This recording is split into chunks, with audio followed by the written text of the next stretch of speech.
How to fix NVIDIA Control Panel display settings missing. Hello and welcome back to our channel. In this video, I'm going to guide you how to fix if the display settings on your NVIDIA Control Panel is missing. So go ahead and open Device Manager on your device.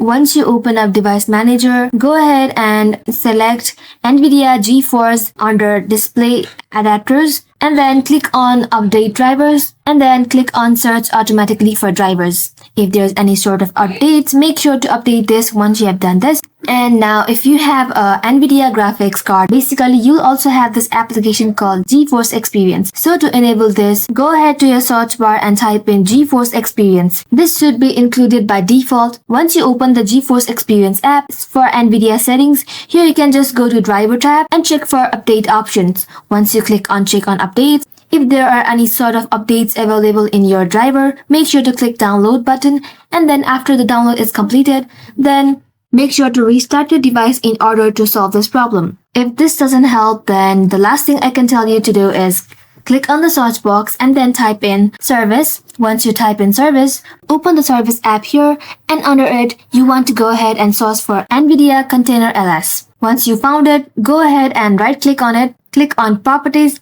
and just select the startup type to automatic. And now finally click on apply and then OK. And that's it guys. Thank you all for watching until the end and stay tuned till our next upload.